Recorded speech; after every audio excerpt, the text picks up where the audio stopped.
let's be a step back and look at our election intelligence dashboard, cutting edge data analytics. And why this election is very special where Bihar is concerned is ever since independence, bumper voting. Bihar has not seen a voter turnout, and let's look at how that panned out in all two phases for Bihar. And you can actually see right from 2010 where the voting percentage was about 53%, and you've seen a steady rise, but a whopping 67%. 57% was the last time in 2020, and a 10% jump where it came down to 2025.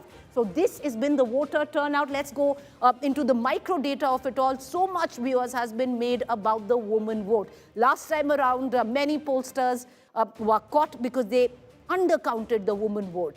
This time around, there is a buzz, have they overcounted the woman vote? But turn around and you look at in terms of the gender breakup where it comes down to the voter turnout, and you can actually see the women percentage pulling away from the male. Stereotype there, the blue stands for male, the pink for the female, and you can actually see a huge margin and a gap between the male voter turnout and the female voter turnout. 63% was the male voter turnout, and a 9% difference where the male voter turnout is concerned. A lot hinges on the woman vote. If you're going to reference Access My Poll data, then women have seemingly polled in favor of the NDA, 4% more than the Mahagathbandhan. Men in that account has a 1% lead in favor of the Mahagathbandhan, where gender is concerned. Will that 4% pay off for Nitish Kumar, who's carefully cultivated and nurtured the constituency of women? Will the Nemo factor work where women are concerned in Bihar and bolster the NDA to a win in the state? That remains to be seen. But I want to cut across to my colleague Shashi, who's joining us outside Lalu's residence.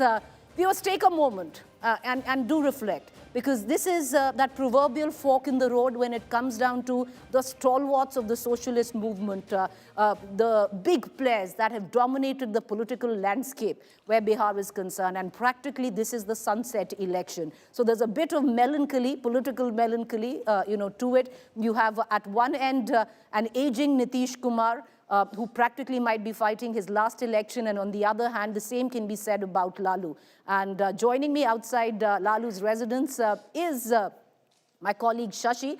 Tejasvi still resides there. And Shashi, Tejasvi, last 2-3 दिन में तो तय हो गया था, एक तरफ tiger जिंदा है नीतीश कुमार के लिए, दूसरी तरफ तेजस्वी जी ने तो बोल ही दिया कि 18 को ओथ लेंगे।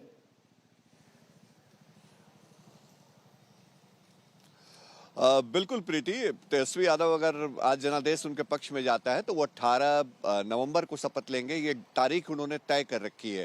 हालांकि जो जनता दल यूनाइटेड है, या यूँ कह लीजिए कि पूरा एनडीए का कुनबा, उनको भरोसा है कि नीतीश कुमार अभी भी टाइगर के तौर पर जिंदा हैं और जनादेश उनके पक्ष में ही आएगा। तो अपने अपने दावे हैं। हालांकि जैसे जैसे रुझान सामने आएगा और तस्वीर क्लियर होती जाएगी, तो वैसे वैसे वो दावे भी धीरे धीरे कमजोर पड़ते दिखेंगे। लेकिन हाँ, चुनाव नतीजे आने के पहले जो अलर्टनेस महागठबंधन ने दिखाई, और कल रात भी हमने देखा तेजस्वी यादव ने महागठबंधन के नेताओं के साथ एक बैठक करी एक पोलो रोड आवास पे। उस बैठक का मकसद यही था कि आज काउंटिंग डे पर कहीं भी कोई गड़बड़ी ना हो। अगर कहीं कोई गड़बड़ी की आशंका है तो उसको लेकर के मुखर तौर पे अपनी आवाज जो है वो जनता के बीच पहुंचाई जाए, मीडिया के बीच पहुंचाई जाए, और इलेक्शन कमीशन के सामने भी बात को रखा जाए।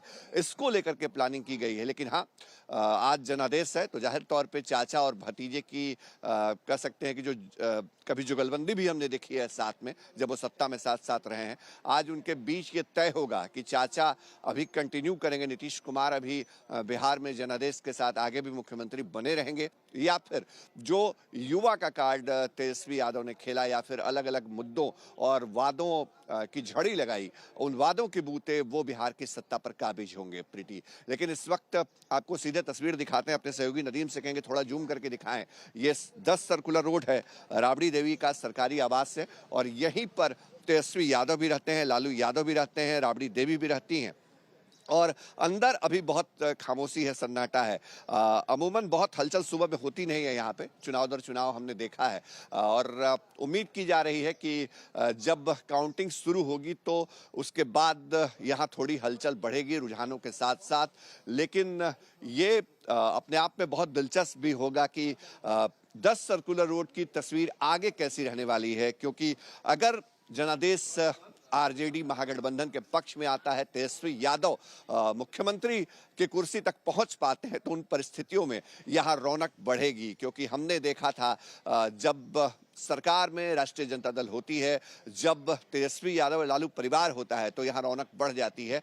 और अगर वो जनादेश पक्ष में नहीं आया तो फिर संघर्ष के साल जो है वो आगे भी रहेंगे। लेकिन हाँ, जनादेश कोई नहीं जानता, जैसे जैसे तस्वीर साफ होगी बिल्कुल सही ये सर। भी स्पष्ट होगा कि आखिर 10 सर्कुलर रोड जो जी प्रीति कंप्लीट, हाँ बिल्कुल सही कहा कि क्या संघर्ष आगे भी रहेगा या जनादेश आएगा. Many had said, viewers, that the 2020 election was the one for Tejaswi to win. This is the crucible for Tejaswi Yadav. Will he be able to push his alliance over the halfway mark? That remains to be seen. But take a moment once again, like I said, you know, I love this. Our election intelligence data dashboard immediately puts up all that you need when you're speaking of it. Cutting edge when it comes down to technology. And if you look at the big faces, we've been speaking of Tejaswi Yadav, who is testing his fate from the seat of Raghopur. RJD Tejaswi Yadav from Raghopur in the fray. There was chatter at one point of time, viewers, which seemed to suggest that maybe Tejaswi should fight on 2 seats, that Raghopur is no longer safe. It's been the bastion where it comes down to the Yadav Parivar. Rabri Devi has represented it, Lalu has represented it, Tejaswi has represented it. But ultimately, he chose to stick with just 1 seat. Fighting on 2 seats would have been terrible optics. Let's look at the other players. Samrat Chaudhary, Deputy Sitting Chief Minister of the Bharatiya Janata Party, where Bihar is concerned, is now fighting from the seat of Tarapur. It's in Munger district. You have Samrat Chaudhary, who for the last 15 years hasn't fought an MLA election. He's a sitting MLC, has never fought from the seat of Tarapur. It's not an easy fight, even though he has a lot of family clout where it comes down to Tarapur. So all eyes on Samrat Chaudhary. Hasn't really faced a great campaign. Constant attack from Prashant Kishore, where his educational qualification is concerned.